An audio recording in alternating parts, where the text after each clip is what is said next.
Welcome back guys to the next chapter in the ELOS 160 build. So I've been away for a few weeks, spending some time with the family while this thing has been cycling. The good news is that the cycle is pretty much over and now it's time to start adding some critters to this baby monster.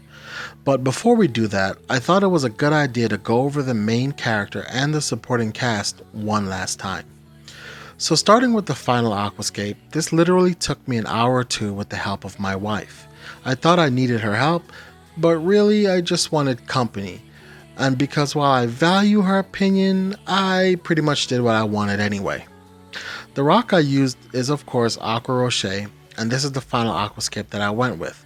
I decided on a series of overhangs and cliffs with lots of flat placement for corals. A priority of mine was lots of sand space as well, since his tank will have lots of softies that love the sand. Speaking of sand, I used Tropic Eden Reef Flakes live sand. I went over the rock in another video, but the sand choice was an old favorite and something that I haven't used in quite some time. Because while not as cost effective to order large amounts, the bit I needed here was affordable and easy to acquire. I like Tropic Eden because it loves flow and is still small enough for any wrasses or sand dwellers to have fun. As for cycling medium, I decided to go with the ELOS Aqua Uno Live Bacteria, which is a new one for me. I'm used to using something like Dr. Tim's or Biospira, but after finding out that ELOS actually were one of the pioneers of using live bacteria, I just had to try it out. Now it seems to be doing a trick because my nutrients went up and then they went down, then they went up and then they went down again.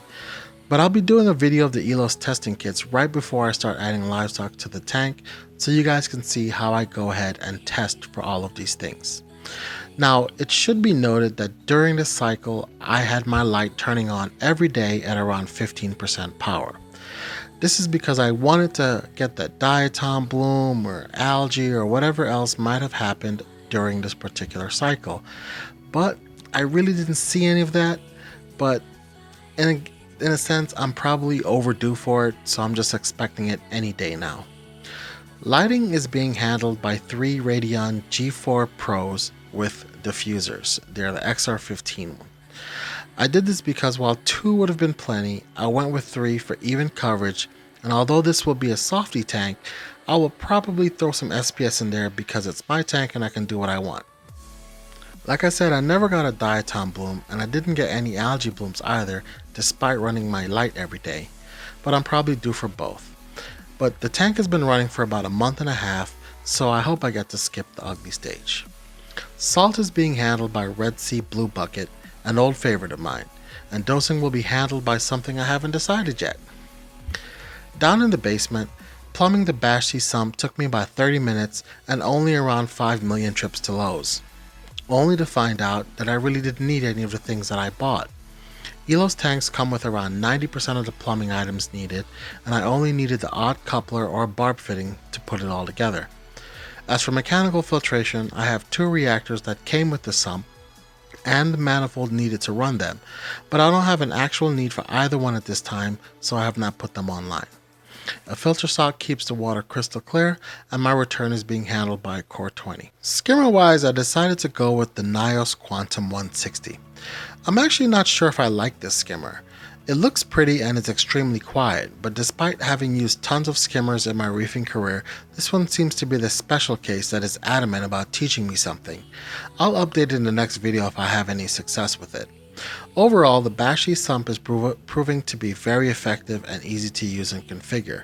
It seems to have already been pre-configured with a reefer in mind, so all I had to do was really plumb it because it came included with all the bells and whistles that anyone could need. I haven't started using my ATO container yet, but I have a special ATO that I will showcase in another video because I think it deserves one all of its own. So what's next? Well, I still have a fair bit of wire management to do, and I have a cool idea for 2 side cabinets for the ELOS to house the electronics and circuitry, as well as supplies and other knickknacks. I'll show those off in the next video.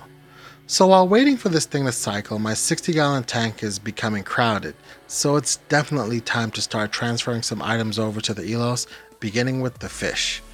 Since overall I have some pretty pricey corals in a 60-gallon, I will take my time transferring specimens to the new tank.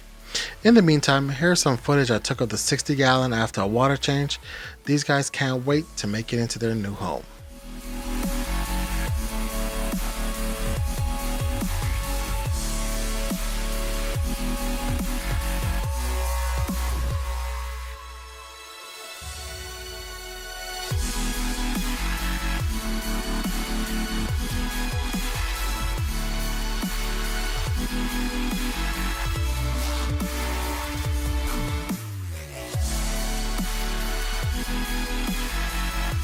I have a lot of awesome things planned for this tank, so I hope you guys will come back for the next video. I will be releasing a new video twice a week for the next few weeks leading up to Magna, so be sure to subscribe and hit that bell to see when the new videos drop. I also have a lot going on with my 350-gallon display and a new secret project that only a select handful of people know about. Trust me, it's one of the biggest reefing projects I have ever taken on, and it's been consuming a lot of my free time, but it will all be worth it in the end.